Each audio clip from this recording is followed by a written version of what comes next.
Hello everyone. The title of my work is Enhancing OpenAI's GPT-OSS with Multimodal Vision Capabilities, extensible to ISRO Earth Observation data. This corresponds to the problem statement ID 25170.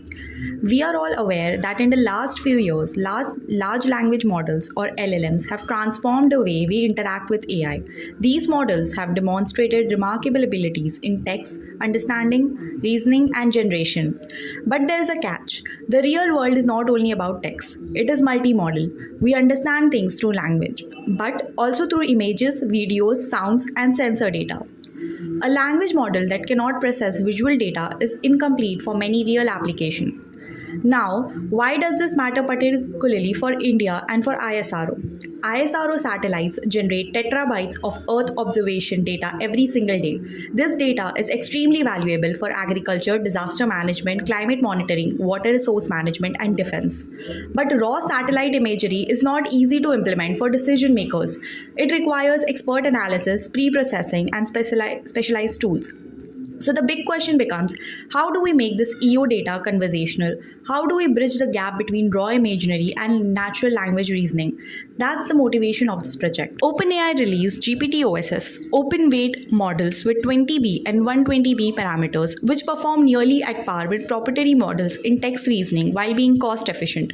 However, GPT-OSS cannot process images or satellite data.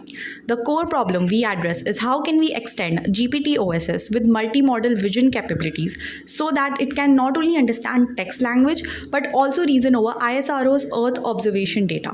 In designing a solution, several challenges emerge. Vision integration without degradation. When you add vision encoders, you risk harming the text performance. We need a careful alignment approach such as lightweight projection layers or a Q-former styles module so that the text reasoning remains intact. Dataset sourcing, unlike natural image dataset, open multimodal satellite dataset are scarce.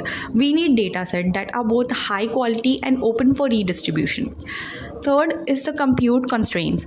Training a 120B model is resource heavy. The challenge is to make the architecture trainable on limited hardware, for example, a single 80GB GPU. Fourth, bridging level 1 to level 2 Earth observation data. Level 1 data is raw satellite imagery. Level 2 is processed, human usable insight like land cover maps or climate indicators. The challenge is to make an AI that takes raw imagery and produces meaningful decision-friendly explanation in natural language. Now let me walk you through what I have actually built and demonstrated. My work focuses on building the infrastructure, architecture, and proof of concept system that shows how GPT-OSS can be extended to multimodal EO data.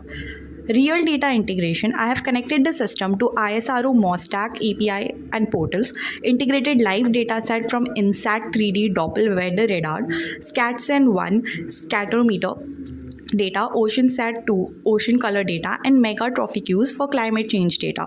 Implemented proper data formatting, metadata parsing, and visualization. This ensures that the system is not working with a toy data but actual EO data source. Second is the complete architecture design. Designed a mix of experts integration plan for GPT-OSS and 120B and 20B. Architectured a Apache Kafka pipeline for real-time EO data streaming. Proposed the use of Q-former or training linear layers for vision text alignment. Specified hardware requirements proving that this can work on a single 80GB GPU. Functional front-end, I have built an interactive UI where users can explore dataset, design a pipeline visualization tool to show the real-time flow of data, implemented a chatbot interface so the user can query to show me the rainfall trends from SCATSEN in the Bay of Bengal, and you can see the data flow explaining, or the user can explain what is the difference between 2024 and 2025 visualization of the Deccan Plateaus. The front-end is professional, navigable, and demonstrates how real system work would look. Technical demonstration is stimulated the entire end-to-end data pipeline from ingestion to AI reasoning, demonstrated how real ISRO data flows into the system architecture. and I have established a data ingestion pipeline from Mosstack only. The biggest achievement of this project is not just a demo, it is the complete infrastructure and integration framework that bridges ISRO Earth Observation data with multimodal AI. By solving the pipeline and architectural challenges first, I have laid the groundwork for training the actual model. This ensures the next step, training, fine-tuning, and benchmarking are feasible and reproducible. In short, I have shown how open source LLMs like GPT-OSS can be extended responsibly and efficiently into multimodal domains, specifically the EO data. To conclude, this project addresses one of the most important challenges of AI today, moving from text-only reasoning to true multimodality. It has direct applications in climate science, agriculture, disaster response, and environmental monitoring. It empowers decision makers with natural language interface to complex satellite data. It bridges the gap between cutting-edge AI and real-world national priorities like those of ISRO. The future impact of this project can be extending this to real-world multimodal training will create a new class of AI assistants that can converse with geospatial archives. It sets the foundation for open multimodal AI research in India and globally. Thank you so much for listening. I'm happy to take any questions.